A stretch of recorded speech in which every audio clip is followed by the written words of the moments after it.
Let me welcome you to Keep Calm and Sleep On, presented by Debbie Good, social worker, and Sue Miyata, our nurse practitioner.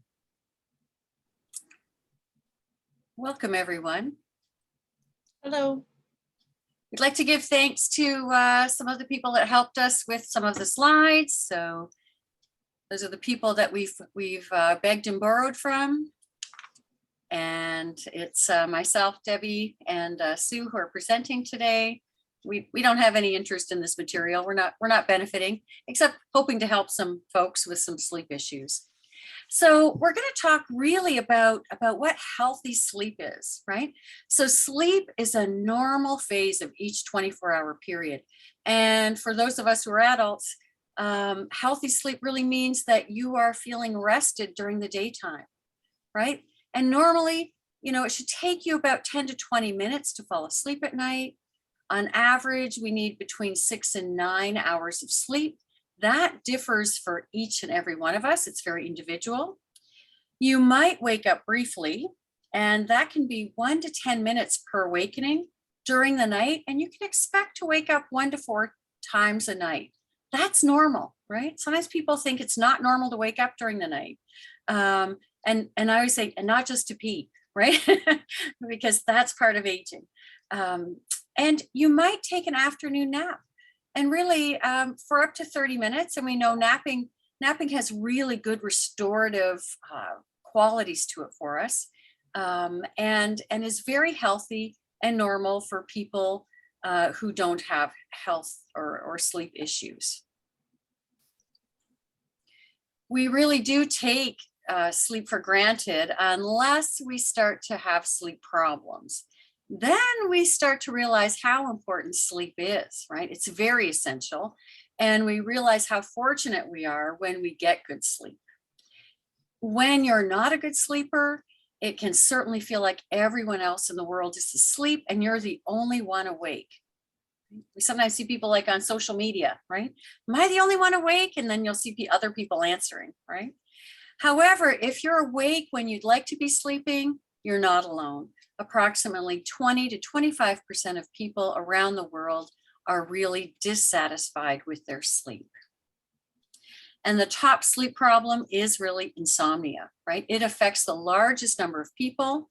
And insomnia, by definition, is difficulty falling asleep and or maintaining sleep at least 3 nights per week for at least 3 months that is interfering with your daytime functioning or causing you concern or distress. And if we use this definition for sleep problems, with this definition, 10 to 15% of the adult population are impacted. So I'll get into what happens when we sleep. This is a picture of a hypnogram, and a hypnogram, it measures what the brain does when we're sleeping. You can see this little picture of this fellow here. When you have a hypnogram, it's often part of a sleep study, and they'll measure other things like what your oxygen levels are and things like that. A hypnogram is shows a bunch of different things. One is how long it takes you to fall asleep. And then it takes you through what the stages your brain does, as well as how long you sleep for, how often you wake up, things like that. So sleep architecture is what your brain does when it's sleeping. And it falls into a few different categories. So the first one is non-REM or rapid eye movement sleep. So this takes about 80% of the time that we're sleeping, and it has a few stages. There's some debate as to whether there's 3 stages or 4, but there's at least 3 stages. So typically, most people will take 10 to 20 minutes to fall asleep. And then you go into stage 1, which is a very light sleep where you can wake very easily. Then you go into stage 2 sleep, which is a little bit deeper, but not too deep. And then stage 3, I like to call the deep sleep or zombie sleep. And that's where if the phone rings when you're in this sleep, you don't know where you are, what you're doing. It's very confusing, and it's hard to focus and to wake up. So then as your brain goes through these stages from stage 1 down to stage 3, it goes right back up to stage 1 again. During these times, you might have some body movement. Some people can talk, some people, you know, might even, some people will walk around, things like that. But that can happen during this stage of sleep. And then the next sleep stage is called, sorry, Deb, next slide. Yeah, that's the one. So then the next stage is called rapid eye movement, or REM. And this can take up to about a quarter of our time that we sleep. During this time, this is when we dream. And it's a very important time for the brain because it processes what we've learned through the day, all of our experiences, and helps organize all of that information into memories so we can recall them, things like that. During this time, because you are so, the brain is so active, you're in fact, the body is somewhat paralyzed. So some people will say, I woke up and I couldn't move. And that can happen during that stage of sleep because we're processing so much, we don't want to be walking around or moving. What else is there with that one? And then with that, after you go through that REM stage, you then go back down into stage 1 again. So these are some examples of hypnograms and how they change as you age. So I should explain 2 things first. One is something called arousals. So arousals are the interruptions of our sleep. They can last up to 15 seconds. And when we have that, our brain goes backwards in stages. So it might go from stage 2 to stage 1. We're not aware of this often. And it can happen up to, I believe, 10 times an hour. So that can happen. If that arousal lasts longer than 15 seconds, then we call that awakening. And that's when you become more aware that you're awake. And that can happen up to 10 times a night, which most people find surprising. Now, the unfortunate part is when you are young, you spend lots of time in that nice, deep, deep sleep. When you were older, you spend less and less time in it and more in that stage 2 or stage 1, which is very light sleep. And you can see by the bottom how those cycles really are shorter. So maybe every 45 minutes to an hour. And there's very few times where you go down into that very deep sleep. Let's see if I need anything else. No, I think that's good. So next slide. So the amount of sleep you need does change with time, and that's the bad news. So children, they require, I believe babies will require up to 18 hours of sleep. Half the time of it is spent in REM. As teenage years, they need about 9 hours of sleep. It's often delayed that they want to fall asleep later, like 10, 11, 12, 1 or 2, and wake up later. And then as we get into our 30s and 40s, our deep sleep declines significantly. And so is the dream states as well. In your older years, you might need at most 8 hours of sleep, and it tends to be very fragmented. It might take longer to fall asleep, and you have lots of frequent awakenings. So that's sort of the bad news about sleep. So how much sleep do you need is the next slide. And it's not really a number. How much is enough is not really a number, but it's how well you function the next day.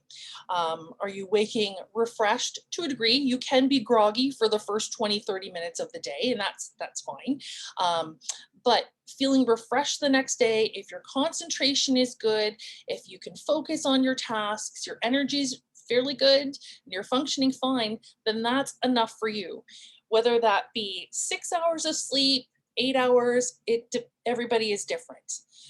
All right, then the next slide is insomnia and its treatments.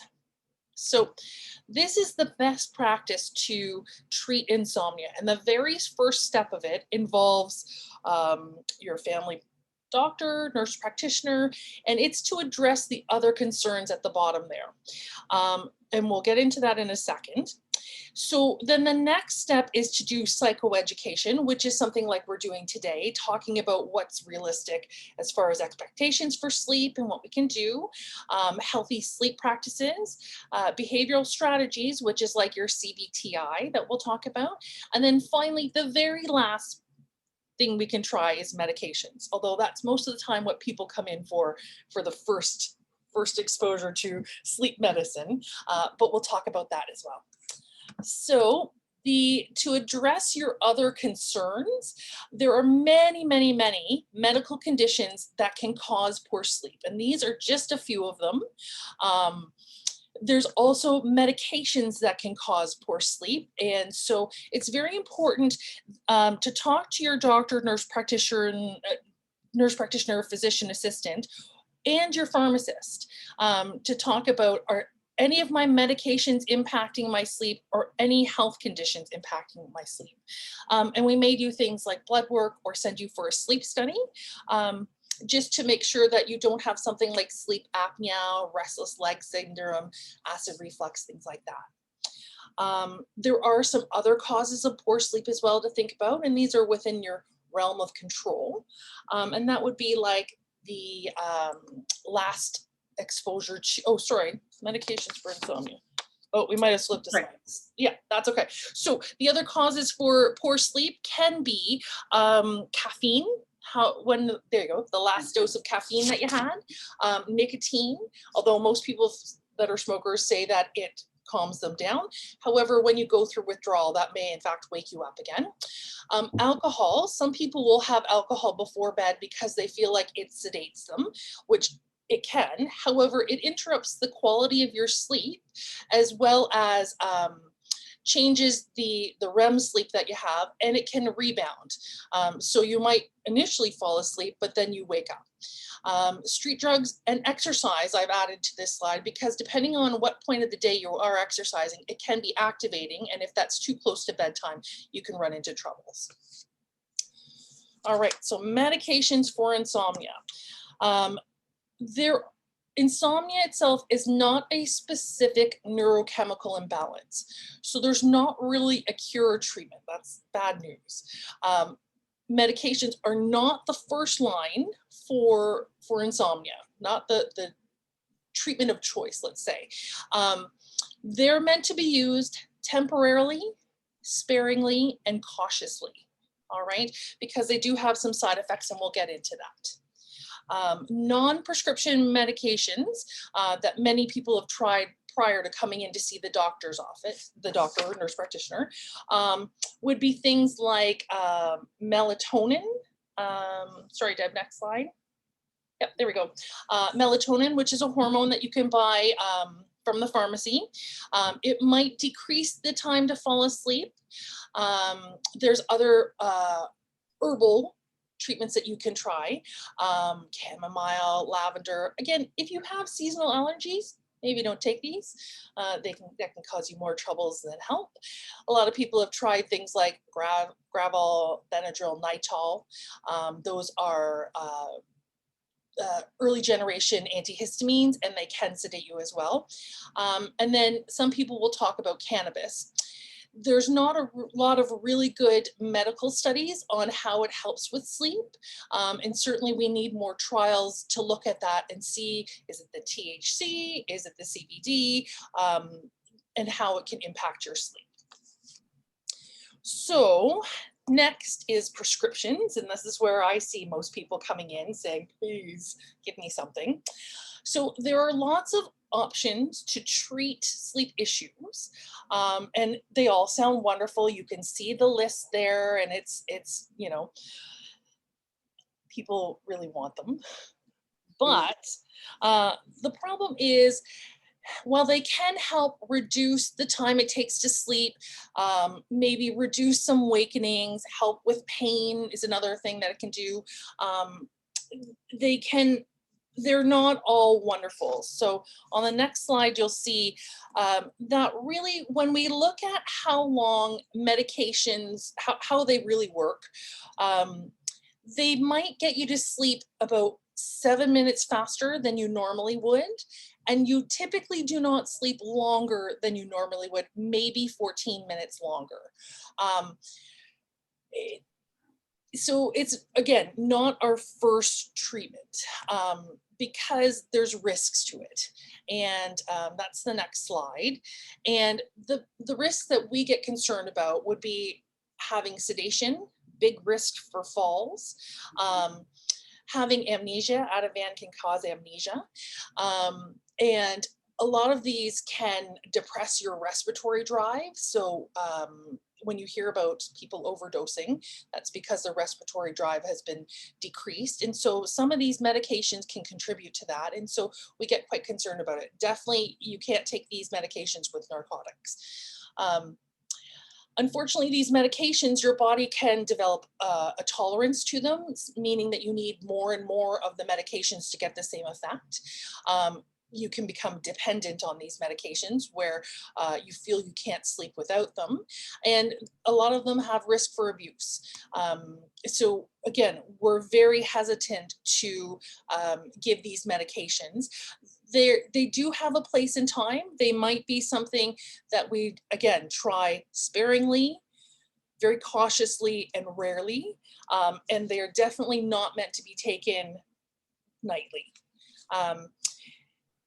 But it does have an option, and certainly talking to your doctor, nurse practitioner, physician assistant about what options you have, as well as looking into your medical conditions that might be interrupting your sleep is a great place to start. Okay, Deb. So what controls our sleep? We have really two competing systems within our bodies, right? One is our sleep drive and the other is our body clock. So your sleep drive is kind of like your eating drive or your hunger drive, right? You don't, so it's kind of like you don't want to eat like a giant meal in the afternoon if you're going to a banquet in the evening, right? Because you want to build up that hunger so you can really enjoy that evening banquet, right? Instead, in the afternoon, you want to have a little snack, right? Because you want that hunger to build up. It's the same with your sleep drive, right? In the morning, you wake up, you might have a little bit of a groggy time, and throughout the day, all of your activities are kind of helping you to become more tired as the day goes on, right? So with each hour of wakefulness, our sleep drive increases, right? And we're going to be doing, our daily activities and our physical exercise, which you do earlier in the day, are all going to add to that sleep drive, that desire to go to sleep at night. We can increase our sleep drive by making sure we're having good nutrition, that we're eating well, we're eating properly, that we're getting some exposure to sunlight. And because that sunlight and darkness, that also impacts us. We'll talk about that. And physical activity, really important. You're not going to be so tired if you're sitting on the couch all day, right? We need to get up and move. Our body clock, right, which is also known as our circadian rhythm, really regulates the timing of sleepiness and awakeness during the day. The body clock works in roughly a 24-hour period and produces 24-hour cycles in such things as digestion, body temperature, and the sleep-wake pattern.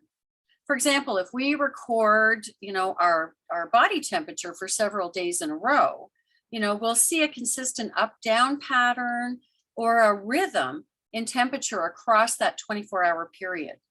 The temperature will be at its lowest point around 3 or 4 a.m. and will rise through the morning and early afternoon and hit the peak around 3 or 4 p.m. in the afternoon. And then once again, your temperature will start to fall until it hits its low point in the early morning hours. The influence of the internal circadian clock on the sleep-wake cycle is apparent if you study that relationship between your 24-hour temperature rhythm and the timing of your sleep period. So suppose a person is placed in a place like a cave, right? We put ourselves in a cave, away from daylight, external clocks, any kind of indication of what time of day it is. Could be my office. But in this situation, the person will continue to show a consistent temperature rhythm and sleep-wake pattern that completes a full cycle about every 24 hours, right? So in most people, there's really a close relationship between the temperature cycle and that sleep-wake pattern that we show. I hope that makes sense to you. Our main sleep period really begins when your body temperature is falling and later ends after the body temperature starts to rise again in the morning.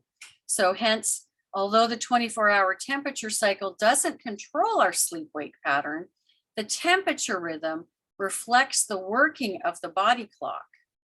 And that really regulates our sleep-wake cycle. And that can really help us predict when we're going to sleep in that 24-hour time. So in the real world, our work schedules, our meal times, other activities work together with our body clock to help us keep a sleep-wake pattern, right? We do things at particular times, right? However, significant changes in our sleep-wake schedule can interfere with our ability to sleep normally.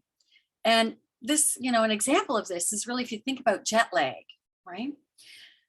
For example, if someone lived in New York, right, and they flew to Los Angeles, that person would likely have some difficulty with their sleep because of that time zone change, because that 3-hour time zone change places your new desired sleep-wake schedule at odds with your body clock that is stuck in the old time zone, right? We're used to New York time.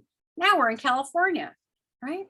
So the body clock remains on New York time and is still stuck in California time. The traveler is likely to become sleepy 3 hours earlier than he wants to, and will wake up 3 hours before he prefers on the initial days of his trip. But with repeated exposure to the light-dark pattern, right, so that daytime, nighttime pattern in the new time zone, the body clock resets and allows us to get in sync with the new time zone. The only problem is going to be when you go back to New York, right? There's going to be a few days again of daytime fatigue when you first get home. So things that you have to think about, right? That body clock, right? Really important in what's happening for us, that circadian rhythm that naturally happens. The important part to remember is babies and kittens do not have circadian rhythm. They are not there. So our sleep-wake cycle is really a two-process model, right? That homeostatic sleep drive, right? Which is kind of like that day-night. And here's our circadian rhythm, right? So you'll see your temperature changing. Hopefully these two things are working together. Oftentimes they're not, and that's where we have problems. And you may notice that you fit into one of two categories. You might know that you're either like kind of a standard phase sleeper. Maybe you go to bed at like kind of 11 and you're waking up at 7, right? Probably you're not if you're watching this video or you're participating today. Or maybe you're an early bird, right? A morning person, right? You're going to fall asleep earlier in the evening and wake up early in the morning, or you're delayed phase, right? You might go to bed at 11, but you're the person saying, yeah, if I go to bed at 11, I'm lying there for a couple of hours. I can't fall asleep, takes forever. And then in the morning, I can't wake up. I sleep through my alarm. I have to hit snooze 5 times, right? But think about what kind of sleeper are you? What's your preference? Are you an early bird, right? You're waking up early. Are you standard, or are you more of a night owl? So how do we treat this? What can we do to help you if you have some insomnia, right? If you're having sleep problems? We do what's called cognitive behavior therapy for insomnia. And this involves doing some cognitive therapy, using some sleep hygiene, doing something called sleep restriction. People generally like me when they first meet me and we do cognitive therapy and sleep hygiene. They're going, oh, this is pretty helpful. When we get into sleep restriction and stimulus control, they're not liking me so much. Some relaxation therapy, and really making sure that we follow some sleep rules. So in terms of cognitive therapy, we're using the cognitive therapy behavior model. So we're looking at how we're thinking about things, the things that we're doing, how it's impacting our feelings and our physical sensations. So one of the things that we know impacts sleep issues are life events, right? Events in your life that are causing you to worry and find yourself trying to sort out when you're lying in bed. Life events are anything that causes you to be anxious, stressed, or feel upset or sad during the day that can interfere with your ability to relax and get some sleep. Sometimes resolving problems leads to resolution of the sleep problems as well. However, it's not always possible to resolve issues right away. Sometimes we have problems with our thinking styles, right? Often we have anxious thoughts about not getting enough sleep. And that is actually maybe the most distressing for us. And the actual lack of sleep itself might be secondary. So for instance, if you tend to catastrophize things, you think the worst thing is going to happen, or you engage in black and white thinking, right? Also known as all or nothing thinking. These thoughts are going to increase your stress level and decrease your likelihood of sleeping. Sometimes the cause of our issue is more behavioral, right? Or it becomes a habit, right? There are many lifestyle habits that can contribute to us not getting enough sleep. Things like going to bed at different times, not having a bedtime routine or wind down time, being physically or mentally active right up to bedtime, right? So I think Sue was saying before, don't do your exercise right before you're going to bed, because that's going to activate you and get you going when really we want to be slowing things down. Sometimes we don't have the optimum environment to sleep in, right? We want to make sure our rooms are cool. We want to make sure it's dark, right? I'll say to people, if you're having a sleep problem, you might need your alarm clock in the morning, but turn it around so you're not watching your clock all night. Make sure your room is quiet. Or for some people, they might need some white noise, right? Spending a lot of time in bed can also cause us to build an association between being in bed and being awake. Really, our beds only want to be used for sleeping or sex, right? I have to often say to people, if you're reading in bed or watching TV, surfing the internet, it's going to make your bed feel more like an activity center than a place to rest. So gotta stop that. Sometimes physical issues, chronic pain, right? Frequent urination, hot flashes for some of us, right? They all have an impact on our ability to sleep, as well as things like medications, drugs, alcohol, and the food that we eat can also impact our quality of sleep. Be aware of all of those things and note if you have any of those issues. There's lots of physical effects of long-term sleep issues, right? We can be tired, restless, we can lack energy, have poor concentration, right? Lots of emotional effects, right? Tense, irritable, stressed, worried, right? Might be really reactive, like feeling like you're on the verge of tears all the time. And sometimes we'll develop distorted thoughts about the impact of the loss of sleep, which can make it increasingly difficult to fall asleep, right? So when you're looking at that clock going, oh my gosh, I'm only going to have 3 more hours before I have to get out of bed. Oh, my day tomorrow is going to be terrible, right? You're probably not going to fall asleep. So cognitive behavior therapy really is going to help us aim to identify, challenge, and replace our dysfunctional beliefs and attitudes about sleep and insomnia. Such misconceptions may include unrealistic expectations of sleep, right? Sometimes we think, oh, I have to get 10 hours, right? Sometimes we have that fear of missing out on sleep and the overestimation of the consequences of poor sleep.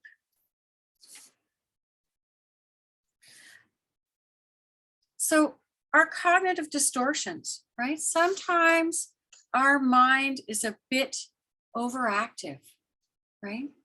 We have a lot of issues, right? So we're going to deal with our cognitive distortions. We're going to try and help with our overactive mind and our cognitive strategies, right? So we're going to look at, today we're actually going to look at some constructive worrying issues, like how we do that. We use thought records and we help people look at thought records. And we sometimes look at what might be some alternative reasons for that fatigue. Because it's not always about just not getting sleep. Sometimes there's other stuff going on. So again, in that cognitive behavior therapy model, we're looking at thoughts, feelings, behaviors, physical sensations, and generally what's going on. So sometimes using something like this, a little diagram, right? So if your thought is, I would say start somewhere. If your thought is, I'm never going to get any sleep, and you're probably feeling something like frustrated, stressed, worried, your physical symptoms, you might notice you start to sweat, you get irritable, you lack energy, right? And what are you doing? You're lying awake in bed and you're watching the clock, counting how much time you have left to sleep, right? And how much time you've already wasted. So really try to gain an understanding. What's going on? What am I thinking about? And then we're going to work on changing some of those thoughts, right? So sometimes we create these cognitive distortions about sleep. So, a common myth is that everyone requires 8 hours of sleep to function during the day. And if you remember, Sue's already told us that really varies depending on our age, right? So most of us require really between 6 and 9 hours. Again, individual, right? We have a way we'll figure that out. But the truth is there's such a wide range of sleep needs.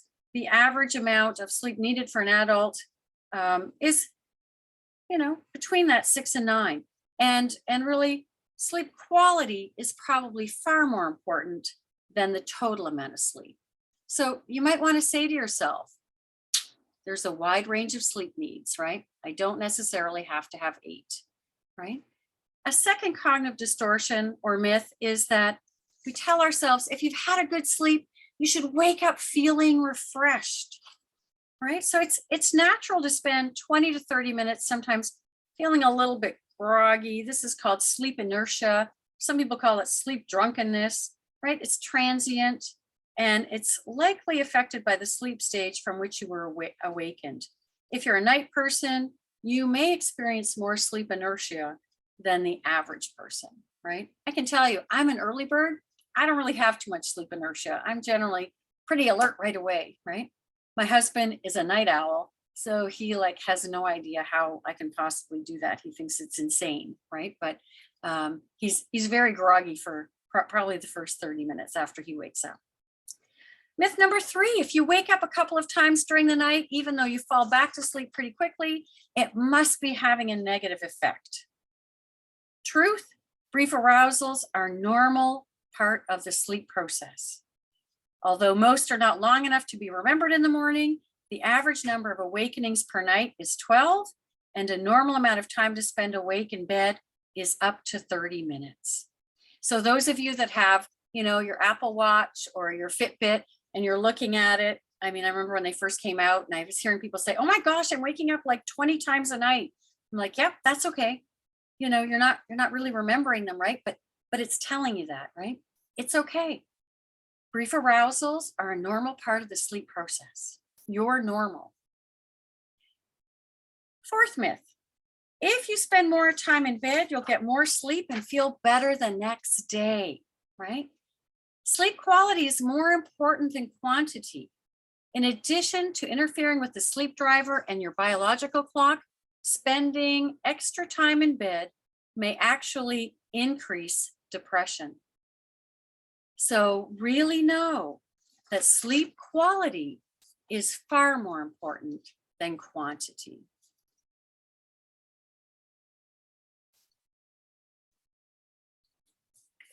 Here's something that many of us find, right?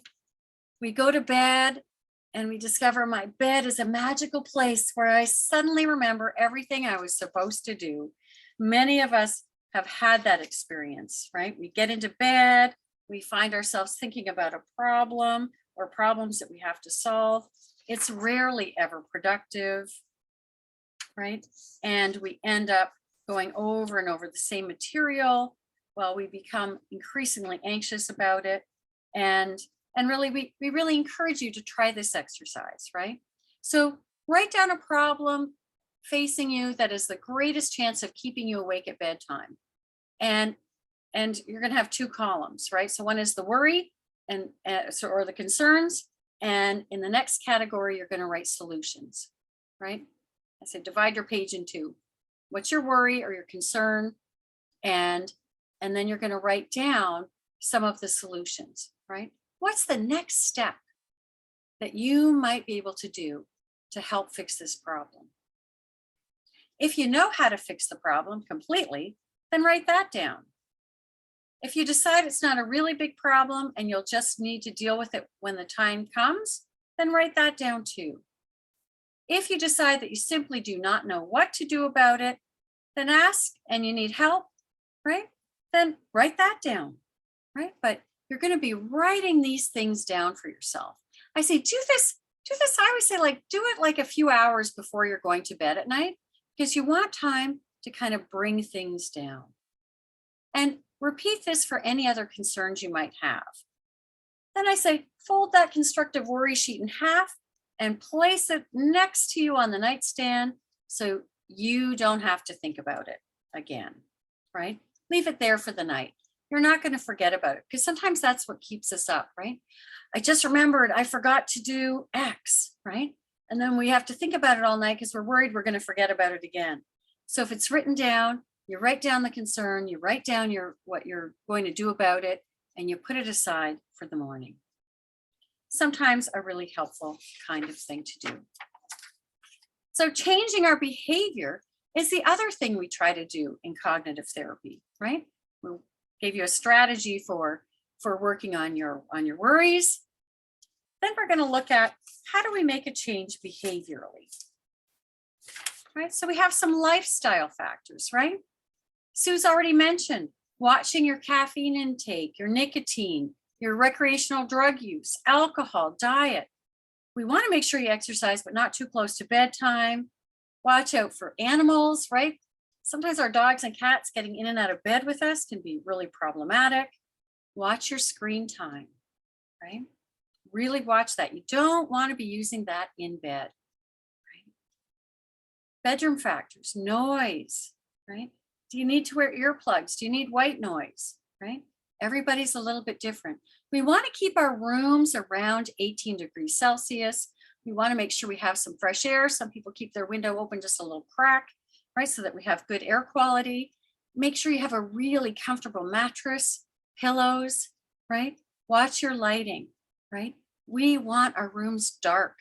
We don't want to see any flashing lights from computers in our room or alarm clocks. Turn them around or turn them off if you can, right?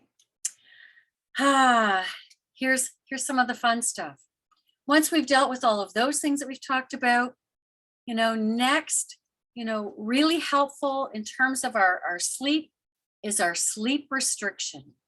And sleep restriction, right? This is what you're going to be doing if you're doing really formal cognitive behavior therapy for insomnia. And it's really behavioral instruction to limit your time in bed to match your perceived sleep duration in order to increase that sleep drive, right? That need to sleep, and further reduce your time awake in bed, right? So this is the part you're going to do. It usually lasts for a few weeks. It's not that pleasant, I have to admit, but extremely effective. So how do we get there, right? If you're doing cognitive behavior therapy for insomnia, you're going to be filling out a sleep diary for at least a week or two, because this is where you're going to get all of the information about your sleep. And when you're filling out these sleep diaries, we don't want you to watch a clock, right? I always say, get rid of your alarm clock, right? The only time you're looking at your clock is what time did you go to bed, right? And these are all estimates, like when did you turn out your lights, right? How many minutes later? And about how long do you think it took you to fall asleep? How many times do you remember waking up? I say to people, don't check your Fitbit, right? Don't check your Apple Watch. How many times do you remember waking up during the night, right? And how long do you think the total time of those awakenings was? And then after awakening for the last time, how long were you in bed for? And what time did you get up? So then I want you to look at the clock, right? So when you got up out of bed, what time was it really? So what time did you go to bed? And what time did you actually get up? Those are actual clock times, but the rest are your guesstimates. You're gonna rate what was the quality of your sleep.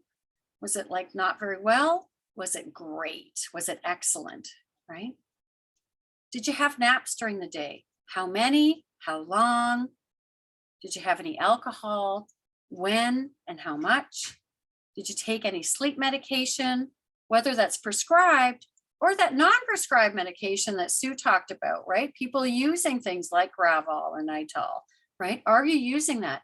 And again, how much and how often? You're going to end up with something that looks like this once you do the calculation, right? So I went to bed at 8 o'clock. I turned out the lights after about, 2 hours, right? I fell asleep in 120 minutes. I woke up 3 times. The total duration of these awakenings was about 45 minutes. After awakening for the last time, I was in bed for an hour. I got up at 7. My sleep was terrible. I had no naps. I didn't drink any alcohol. I took my Zopiclone, and I had nothing else going on, right? So for you, you use that sleep diary, and this is how you get to those things, right? This is how you're going to calculate, right? So your total time in bed, your total time spent awake during the night, your time awake in the morning, your time awake in bed, which is 2A plus 2B, and then your total sleep time, right? Which is your total time in bed minus your total time awake in bed. So you see there's this whole calculation that has to happen. It's not that difficult though, right? And then what it's going to give you, it's going to provide you with what's called your sleep prescription, right? So for this person, my body regularly produces about 5 hours and 15 hours of sleep. I spend about 11 hours of time in bed each night. My target really should be maybe 6 hours in bed each night. We always say to people, try not to do more than or less than 6 hours in bed, especially if you've been spending 11 hours in bed, right? So it's typically what you produce plus about 30 minutes. So this person, because we're not going less than 6 hours, will now plan 6 hours in bed each night, okay? Now, I guess if I just flip back here for a minute, the other important thing, right? If you remember, I said that quality is really important. So quality and our efficiency are really important. So another way, I always say I found a cheat, right? What we do is the sink into sleep piece I'm going to talk about last, but our total time in bed, 11 hours, total time awake, right? 5 hours and 45 minutes. Our total sleep time is 5 hours and 15 minutes. So our sleep efficiency, right, is only 48%. If you've done the sleep diary, right, you can calculate your sleep efficiency. I found a really lovely little cheat for you.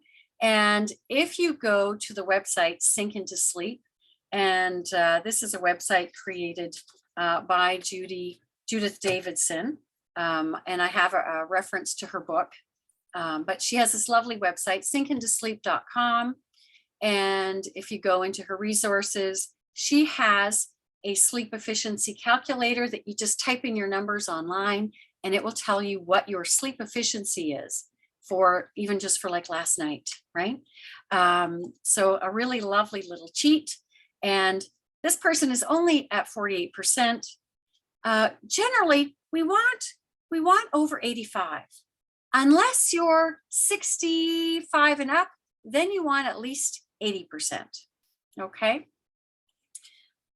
If your sleep efficiency is up there, I guess I'll just come back here. If your sleep efficiency is at 85%, if you're under 65, you can add 15 minutes to your sleep time, to your bedtime. You can bump it up a little. If you're 80% or more and you're 65 and over, you can add more time in bed. So when we're doing sleep restriction, if you know you're only going to get 6 hours in bed, and that's what we're working with here, this person has said, I want to get up at 7 a.m. I don't want to get up earlier than 7. So if you can only be in bed for 6 hours, that means you count backwards from 7 a.m. and their bedtime then now becomes 1 a.m. Right? Remember, this is only going to be for a few weeks, so don't hate me too much, right? It's 1 a.m. bedtime and 7 a.m. rise time, right? So the good news is the research has shown that sleep restriction therapy is the most effective sleep hygiene technique available. It works as well as medication with a longer lasting effect. So really, as Sue said, it's actually kind of better. You're not losing anything. It's a little harder, but long-term, way better outcomes. Because if you're using over-the-counter things, it's not good because you're going to need more and more to get the same effect. And with the medication, you become reliant and your sleep isn't that great. And there's all kinds of nasty side effects. And really, as we age, we don't want to use those things because it has a lot of side effects and can cause things like falls. So with our sleep restriction, it's temporary, longer good impact. It does take several weeks of diligent dedication to alter your sleep schedule to see results, but it works. And you may feel sleepier and experience more disrupted sleep initially, but stick with it and your sleep will really, really improve. The other thing we do is we do stimulus control. Now, stimulus control is also very helpful. And stimulus control are really our behavioral instructions that really aim at strengthening the association between our bed and sleep, and they prevent the conditioning of us to associate the bed with other stimulating activities, right? So we want to avoid non-sleeping activities in the bedroom, right? We only want to go to bed when we're sleepy, and we want to leave the bedroom if we're not able to sleep for 15 to 20 minutes. And then we return to bed only when sleepy, right? So, and you can do a wakeful activities in bed questionnaire, right? You don't want to do things in bed other than sleep and sex. I've had people tell me things like, you know, I really can't sleep, sleep's terrible. And then they tell me things like, yep, my room is kind of my sanctuary. I go there to get away, you know. I kind of show up in my room around 9 o'clock. I read for a couple of hours. I have a snack, right? And then I can't sleep because then I start to worry. You know, I think about all the things I haven't figured out for the day. Well, they've kind of taught themselves that bed is the place you go for recreation, a snack, and your worry place. It's not just for sleeping, and it's not just for sex. So you really have to break those associations. I always say to people, if you are a person who reads in bed and you're having problems with sleep, get yourself out of bed for a while, even if you just move to a chair. I don't care if you're in your bedroom or another room, but not in bed, right? If you're in bed, you're sleeping or you're having sex. Those are the only two things we want to associate our bed with. So only go to bed when you're sleepy. If you can't sleep after about 20 minutes, get up, go do something else for a little bit, something boring, like you're not going for a jog, do something boring, something you haven't wanted to do, right?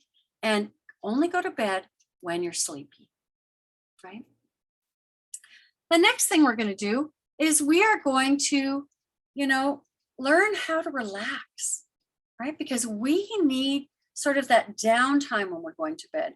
We need to pull things down. If you think about, you know, one of my earlier slides that show, we have that sleep drive building up, and then, right, that circadian rhythm is also kicking in, darkness is coming, right? All of our systems are working to say, time to sleep, right? We want to do things that are less activating, right? We want to do things that are starting to help us relax, right? Whether that's having a bath, right? Practicing a little bit of easy yoga, right? Sometimes I'll say to people, go on YouTube, do a body scan, do a progressive muscle relaxation. Just really notice things, be very mindful. Keep yourself in this moment. Keep yourself in the here and now. Use your senses, notice things that are around you, right? I would say, use your 5 senses. What are 5 things that I see? 4 things that I can hear, 3 things I can feel, 2 things I can smell, something I can taste, right? Be really mindful, stay in the moment, right? But do really nice relaxation exercises. Slow it down, right? You're getting ready to get into the sleepy zone, right? So in summary, we know from our research that CBTI, cognitive behavior therapy for insomnia, is very effective for treating insomnia. We invite people to choose 1 or 2 changes every 1 or 2 weeks. Change happens gradually, right? And CBT for insomnia may cause more tiredness and fatigue in the first few weeks, but then you're going to start to feel better, right? Cognitive behavior therapy may take some time. And the other thing I want to mention, because I don't think we really talked about it much, was that little piece about naps, right?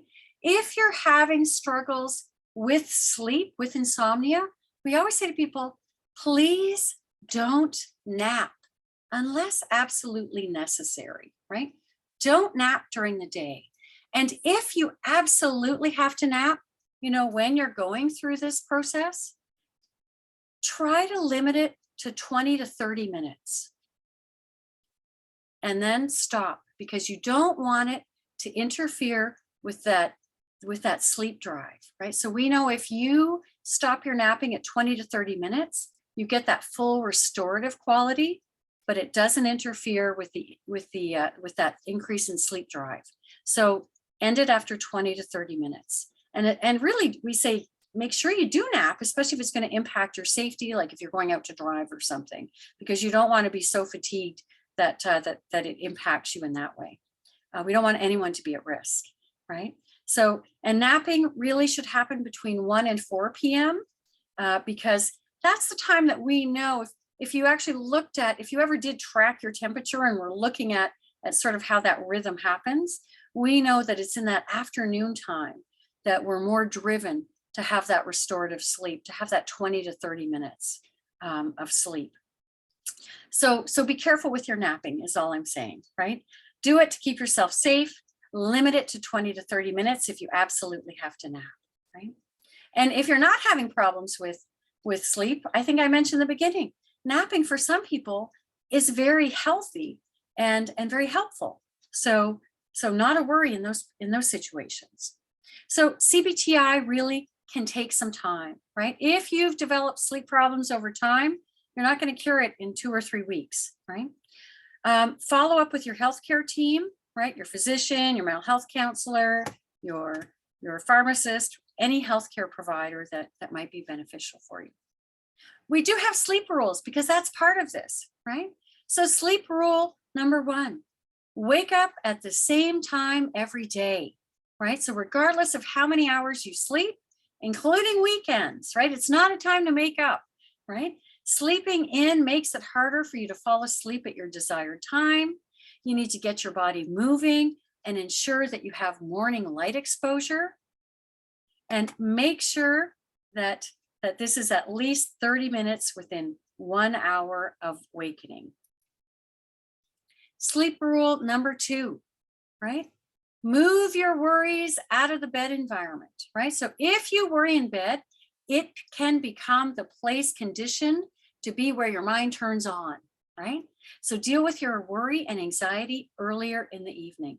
And doing something like that constructive worry sheet, you know, depends on you. Some people like to do it right after dinner. Some people like to do it a little bit closer to bedtime, but still give yourself enough time to slow things down. Write down your worries in a journal, talk to a supportive friend. Make sure you devote some time to problem solving and planning, not when you're crawling into bed, right? Sleep rule number 3, right? Establish a 90-minute buffer zone before your intended bedtime, right?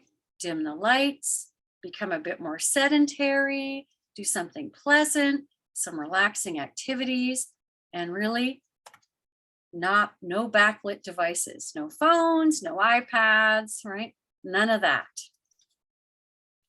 And sleep better rule number 4, don't spend time in bed trying to sleep. The more we try to sleep, right? I hear people say that, I'm trying to sleep. No more, right? Don't spend time in bed trying to sleep. The more you try to sleep, the more frustrated you get, and the harder it is to fall asleep. If you're not asleep within 30 minutes, or you get frustrated, get up and go somewhere else until you feel sleepy again. So recommendations by me, right? My references, really, Judith Davidson's book, Sink into Sleep. It's a lovely, lovely workbook. Really guides you through, steps through things with you. And the other one I recommend is Overcoming Insomnia. It's a cognitive behavior therapy approach. It's also a workbook. So take a look at those, might be really helpful for you.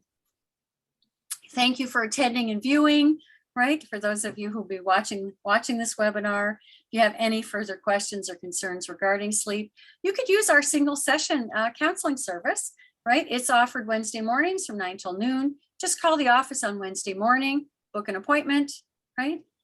With Laura at 905-988-9617, extension 226. Sign up for one of our CBTI programs, contact your family doctor or health practitioner. Yeah, lots of resources out there. So now I guess we'll open for questions.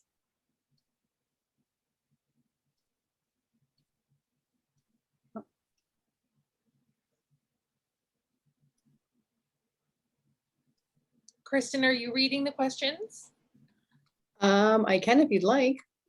Okay, I did answer a few of the sort of more medical ones. Okay. Yeah. All right, I'll just scroll up. What causes older adults to sleep longer than earlier in life? I realize this is opposite to when your slide suggested. Thanks. And I sort of answered like it might be an issue of less rigid schedule, more interrupted sleep, and so it's extending the amount of time we're spending in bed trying to sleep. An increase in medical conditions as well, and medications as you get older. And then Debbie can comment a little bit more about the length of time. Well, I think length of time, I think really, I think it shortens over time because we're not as busy, right? We're not as active, and we're not growing as much, right? I mean, there's sort of that physical piece, right? That we don't need as much of that restorative sleep.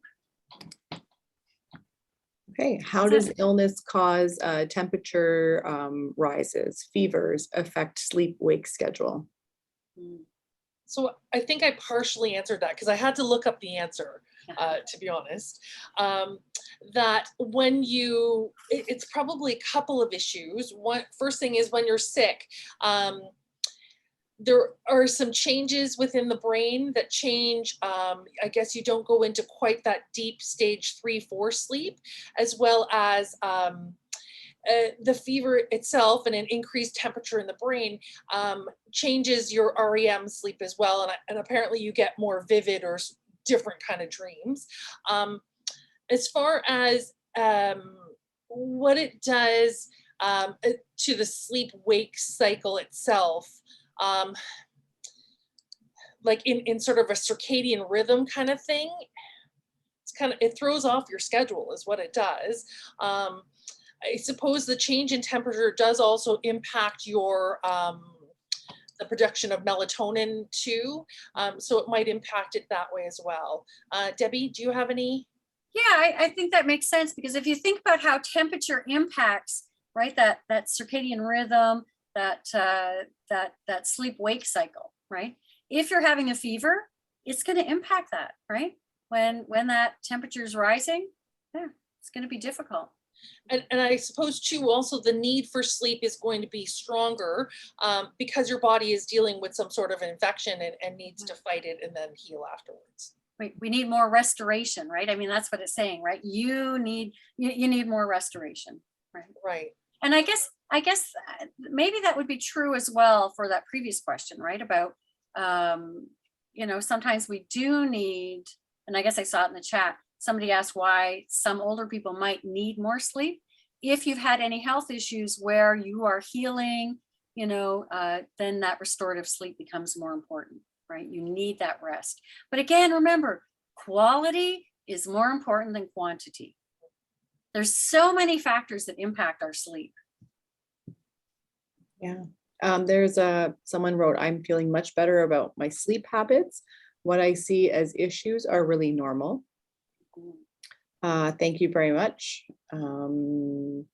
Sue answered Christine's. Is it okay to do progressive muscle relaxation in bed to help fall asleep? I'm going against my own advice. I usually say try not to do it in bed, right? If you're like, I guess, if you're not really having insomnia and you're really a normal sleeper, sure, you can do that in bed. If that helps you relax and then get off to sleep, fine. If you are engaged in CBTI, you're not doing it in bed, because the only things you're doing in bed is sleeping and sex, right? So if you're having problems, I would say no, that would be something you do in sort of that 90-minute window before you're going to bed, right? Because you're using it to help you bring yourself down, right? You're helping to slow the body down, the systems down, so that you can get to that sleepy state and when you go to bed.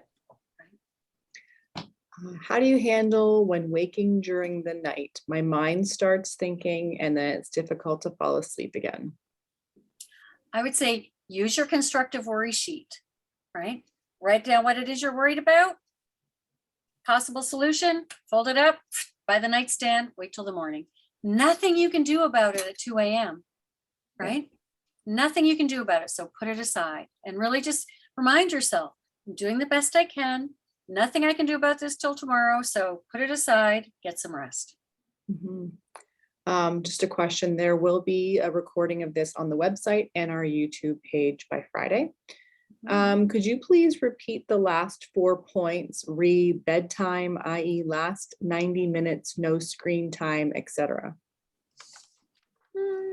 Sure, just a moment. Well, while she's doing that, I can answer the next one about the strong hot flashes. So that I would speak with your doctor or nurse practitioner or physician assistant about to deal with the hot flashes over nighttime. There's probably some things we could do, and then that will help promote the sleep. There was another one. Also about when you wake up in pain and need to roll over every 2 hours. Again, I would talk to your doctor, nurse practitioner, physician assistant, because there's some medications that we can do that will lessen the pain you experience over nighttime, not completely knock it out, but make it less. So when you are rolling over in bed, that pain doesn't make you more awake. So the last 4 points were the sleep better rule. Number 1 is wake up at the same time every day, right? So no matter what else is going on, even on those weekends, if your wake up time is 7 a.m. every day, 7 days a week, move your worries out of the bedroom environment, right? So use something like a journal, constructive worry sheet, watch yourself talk, right? Sleep better rule number 3, establish a 90-minute buffer zone before your intended bedtime, right? So make sure that your lights are dimmer, that you're more sedentary, you're doing pleasant activities, that you're more relaxed, right? And not using backlit devices. A good time to do that progressive muscle relaxation or body scan. And don't spend time in bed trying to sleep, right? Don't try. If you can't fall asleep, within say 20, 30 minutes, get up, right? Go do something else until you're sleepy tired and then try again. What if we don't get into the REM cycle during sleep? So likely you are. I guess the big thing is if the next day you really are having troubles cognitively with memory and focusing, then there might be an issue there. It might be worthwhile having a sleep study done just to see that you are and how much time you're spending in it. They'll measure all of that information for you. And either you are, and this will be reassuring, or if you're not, then there's people who are sleep medicine specialists. They can help you. Okay. Talk to your doctor. And one of the things we know, if you're not getting REM sleep, then you're more likely to feel like you need a nap in the morning as opposed to the afternoon. And the other thing to remember is you need less REM as you age. So it's not that big of a deal, right? But you probably are getting some, but I think just like what Sue was saying. Okay, I've always been a light sleeper, but now I have insomnia. I don't want to take medications for it, but is it reversible? I have a lot of worry because of my insomnia. Cognitive behavior therapy for insomnia. You can either do it yourself, join a class, but we know it's very effective. Okay. And we do, sorry to interrupt, but we do ask, we do sometimes suggest to people who are doing medication and are joining our cognitive behavior therapy for insomnia to work with their health practitioners to cut back on their use of either over-the-counter or prescribed sleep medications. Okay. I find at 48 now that I have to get up quite a bit to go to the bathroom, and the combination of that and pain make a restless sleep. I feel better after 8 hours sleep. However, I always feel tired. I've been trying to improve on this, but I haven't been very successful. I do sometimes have a nap because I'm so tired later in the afternoon. Is there something better? My sleep is very fragmented. Fragmented sleep isn't terrible. People think if they have fragmented sleep, that's like bad. That's just in your head because there's no research that shows it has any terrible impact on you. So fragmented sleep can be fine, right? And as we age, that's often what we get, sorry to say, because the reality is we are getting up more. If, I don't know what the source of your pain is, but pain also makes for a little bit more fragmented sleep. And really does sometimes require us to nap because our body's trying to, get better. It's trying to heal. It needs more restorative stuff. So napping isn't terrible. It's not a bad thing. We don't mean to make, no naps, right? No naps for some people, but not all people, right? Napping can be very healthy and helpful. So I think, napping is okay. Don't beat yourself up for it. Give yourself permission. I say, put 2 hands over your heart and say, it's okay. Napping is all right. Try to keep it to 20 to 30 minutes and that should be fine. If I'm sorry, go ahead. Sorry. And just from a medical perspective, again, I would probably talk with your primary provider about getting up to the bathroom and the pain that you're experiencing at nighttime as well, just to see if there's anything we can do or find out if there's any particular cause for it. If I'm getting less than 6 hours, more like 4.5, 5, and waking up feeling okay, is that normal or should I be working towards a little more? I'm in my late 40s. It's a little on the light side. There are some people that they don't need as much sleep, right? So if it's not impacting your functioning and you are doing okay, yeah, I'd say just double check with your health provider to make sure nothing else is going on. I don't know. What do you think, Sue? I don't know if I think if you're functioning fine during the day, that's good. I mean, the unfortunate part is you're in your late 40s now. When you're in your 70s, how much sleep are you going to need? It does shorten with time, but we'll get there when we get there. Yeah, I haven't read much research on that, but I was wondering because I was looking at some research that Colleen Carney has. And one of the things was saying that there are some people that can do kind of between 4 and 6 hours, and all the way to 12, right? That range is a little bit bigger than what they initially thought. And I was kind of wondering, so if you only need 4.5 now, right? I will say I'm on the lighter side of sleep, not quite that low, but I'm kind of going, oh my gosh, what am I going to be like when I'm 70? Oh. And I'm the opposite. I need a lot of time, and I have about 5 alarms to try and wake me up. So The different person, for everyone. yeah, the person before that had the pain, that the sleep was fragmented, said it's arthritis pain. Yeah. And there are some things that we can do. Mhm. Changing of timing of medications. Okay. The next person says, I take a lot of pills and CBDs to sleep, and take pain meds. How does this fit into this program? I'd say it's probably going to be collaborative, that you need to work with the primary care provider as well as assess things to see, likely CBTI would be helpful as well. Something like that. Excellent presentation. Thank you. I find that reading my Kobo helps me fall asleep, but you say to avoid backlit before bedtime. Why does that work? Because when you're on devices, there's 2 things that are happening. One, it's activating parts of your brain, right? So I guess the one thing that we do know is if you can get that blue light thing on your device, that sometimes is helpful. Like because you're right, reading does help slow things down for people. And it's fine if you're not having problems with sleep. If you're having problems with sleep, you need to block out that light. Mhm.